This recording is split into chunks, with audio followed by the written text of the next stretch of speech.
All right, it's that time again, the do's and don'ts of measuring outcomes. Let's start with the do's. We just finished talking about several of them when we walked through the log frame, right? You do want to refer to baseline data. Know what the situation is and what you're trying to change before you set your targets. And that's something that at this stage you might already be equipped with because we have spent a lot of time researching your challenge and talking to people about it. Now, if you don't have baseline data, I recommend investing in collecting it. If you're trying to change the number of women that go to prenatal care, for example, in a certain community, find out what percentage it is now before you set your target to what percentage you're trying to get it to be, for example. Do consider other factors that are affecting your outcomes. Are there other initiatives happening in the community or nationally that may be helping produce these results so that you don't mistake the outcomes you see as being directly tied to your work when other things may be causing them? And also, conversely, things that might be getting in your way. Going back to the clinic visit, the prenatal care, is transportation a factor, for example? This is just all part of your planning. You want to consider other factors affecting the outcome. You're not going to be surprised with the next one. Do communicate with all stakeholders before you as part of setting your outcome metrics, and also while you're gathering data and afterwards. You want to assess your progress with other stakeholders. And you do want to have someone whose job this is. This is a specialized role and someone needs to be dedicated to it. There's a whole field called monitoring and evaluation, or M&E, and you need an M&E person eventually in your endeavor. As we already mentioned, you want to measure both outcome indicators and process indicators.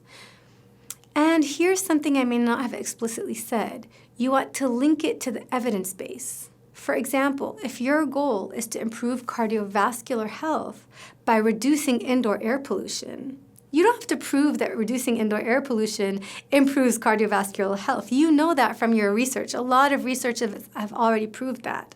So if you can just show that you've reduced indoor air pollution, then you have shown that you're likely improving cardiovascular health. So turn to the evidence base and don't feel that you have to reinvent the wheel and measure everything. Another one is, I recommend measuring both direct and indirect benefits. So for example, with Sufra, the upcoming case study, we worked with a number of women and helped create jobs for them.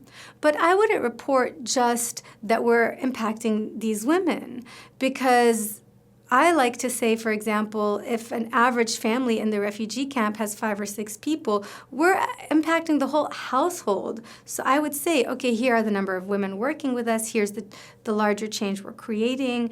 And also, here are the number of people that benefit indirectly, like there are going to be more kids in school, more healthy meals on the table, etc. So do measure both direct and indirect benefits.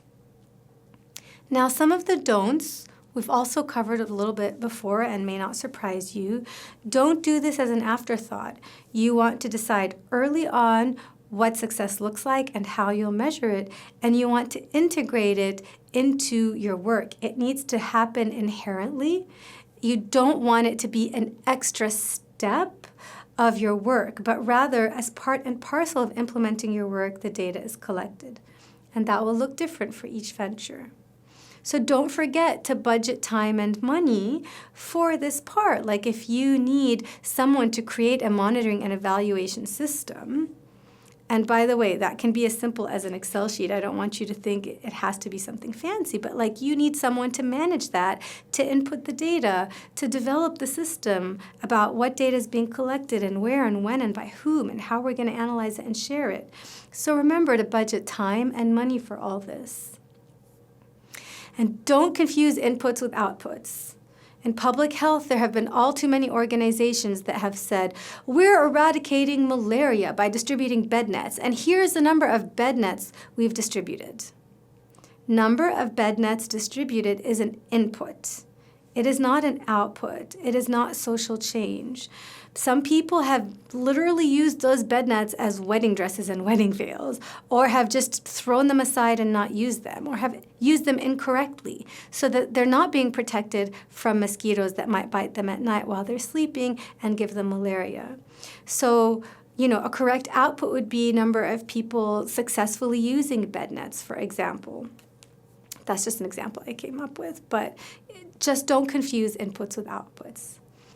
And lastly, don't measure too much. If you can have one large social change that's your bottom line, like here's what I'm hoping to do, that's great. If you need to have a couple, that's fine, but don't have too many really complicated indicators. It's gonna make your life complicated. It's gonna be harder to communicate with others. Keep it simple. What is the change you're trying to create? What are some indicators that might let you know if it's working? So I hope these do's and don'ts will be helpful to you in specifying what success looks like for you and how you're going to measure it. And next, I'm going to talk to you about a case study that I experienced firsthand, and it will illustrate the different kinds of ways that you can measure success.